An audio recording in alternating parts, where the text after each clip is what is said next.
নমস্কার সবাইকে, কেমন আছো তোমরা সবাই? আশা করি অনেক ভালো আছো। আর পুরো ভিডিওটা না দেখে একদম স্কিপ করে যাবে না, কারণ আমি এই ভিডিওর মাধ্যমে আমি অনেক কিছু তোমাদেরকে শেখাবার রয়েছি।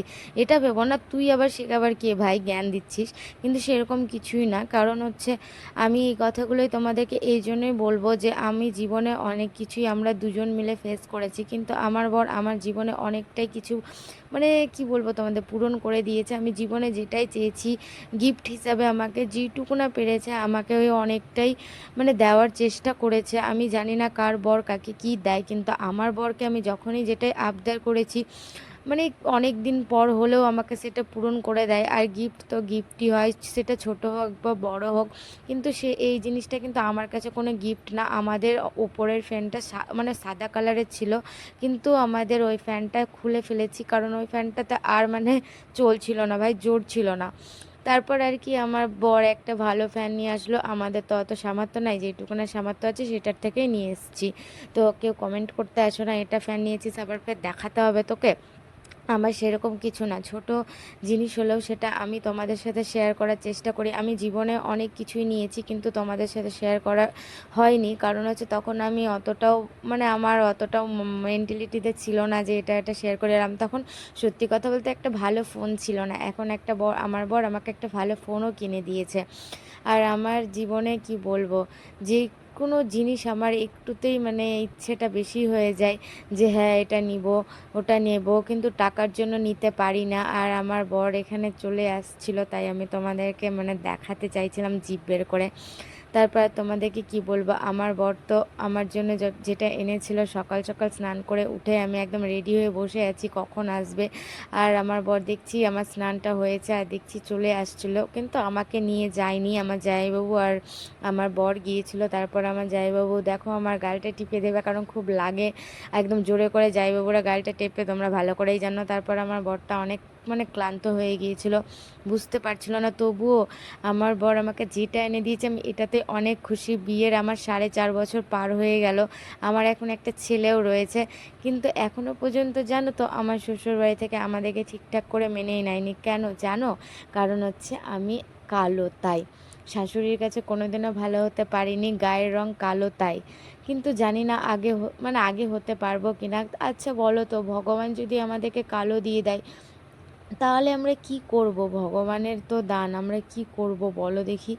আর আগে যেন আমার বর কোনো কাজই পারতো না, কিন্তু আস্তে আস্তে বলে না সংসার হয়ে গেলে সবটাই শিখে যায়, গুছিয়ে নিতে শিখে যায়। আমার বর ওরকমই হয়ে গিয়েছে। সংসারে যত টেনশন আছে সবটা নিতে শিখে গিয়েছে। কতটা চেঞ্জ হয়ে গেছে 4.5 বছরে, কিন্তু এখনো পর্যন্ত আমার মনে হয় না যে আমার ওই আগের বরটাই এটা, কারণ অনেকটা চেঞ্জ হয়ে গেছে। এখন আগে না, জানো তো আমার বর আগে কোনো কাজই করতে পারতো না। ওই কাজ না করার জন্য আমি ওর আমি সবার কাছে কত না কত কথা শুনেছি। যারা প্রেম করে বিয়ে করেছে তারাই একমাত্র জানে যে কত না কথা শুনতে হয়, কিন্তু তবুও প্রিয় মানুষটাকে পাওয়ার জন্য সব কিছুকে ইগনোর করে দিই আমরা। সবটা জেনেও তবুও আমাদের মধ্যে এতটা বলার কথা না, এতটাই কষ্ট এসেছে। যারা ভাড়া বাড়িতে থাকে তারাই জানে যে একটা ছোট্ট জিনিস নিতে কতটা কষ্ট হয়, একটা ছোট ধোলা গ্লাস নিতেও কতটা কষ্ট হয়। যে সেই ভাড়া বাড়িতে আমিও থেকেছি, অনেক ভাড়া বাড়িতে থেকেছি। আর ভাড়া বাড়িতে থাকতে থাকতে আজকে এই জায়গাটায় আমি আছি, কিন্তু এই জায়গাটাতে রয়েছি ঠিক, কিন্তু এই বাড়িটা কিন্তু আমার নিজস্ব বাড়ি নয়, অন্য কারো বাড়ি। আমি এখনও নিজস্ব বাড়ি করে উঠে পারিনি, কবে পারবো সেটা জানি না। আর যদিও কখনো করি সেটা তোমাদেরকে অবশ্যই শেয়ার করব। আর তোমাদেরকে কি বলবো, প্রিয় মানুষটাকে পাওয়ার জন্য অনেক কারো কাছ থেকে অনেক কিছু অবহেলা পেয়েছি, আরও অনেক কিছুই পেয়েছি, কিন্তু আমার প্রিয় মানুষটা আমাকে অনেকটাই ভালোবাসে। আর তোমাদের প্রিয় মানুষ তোমাদেরকে কতটা ভালোবাসে প্লিজ কমেন্ট করে অবশ্যই জানাবা। আর আমি দেখো আমাদের এখানে কাঁঠাল গাছে কত কাঁঠাল ধরেছে, এটাই আমার বর কাটতে এসেছিলো, পেকে গিয়েছিল তাই। তারপর এই মাঝখানে আটকে গিয়েছে, দুদিকের গাছের চাপনে ফেটে গিয়েছে। তো আমি বললাম থাক, করতে হবে না, দেখো কত কাঁঠাল ধরেছে, কারো যদি লাগে তো প্লিজ কমেন্ট করে জানাবা। আর কমেন্ট করেও লাভ নেই, শেষ হয়ে গিয়েছে, কারণ অনেক দিন আগের এই ভিডিওটা।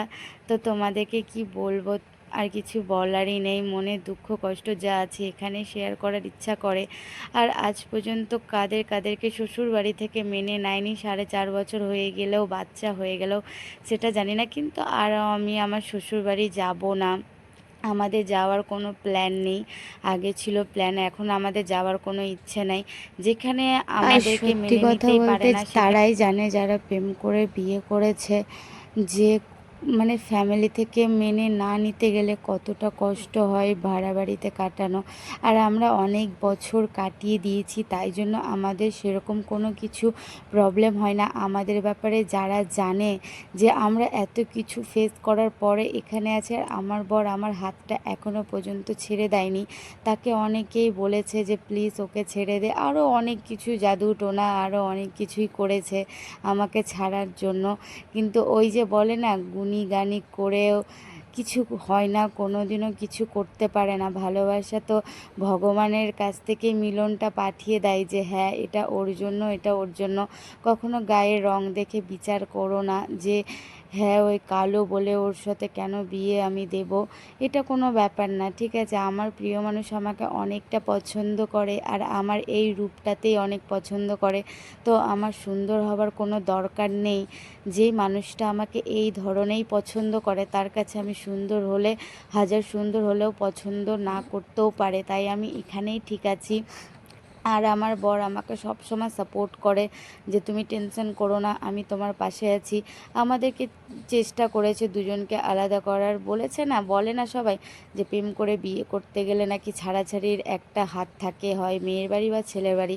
ঠিক আমাদের ওরকমই হয়েছিল, বাট আজকে একটু আমরা ভালো আছি। কিন্তু জানি না আগামীকালে কতটা ভালো থাকবো। তোমরা আশীর্বাদ করো যাতে আমরা ভালো থাকি। তো এইটুকু না ছিল ভিডিও।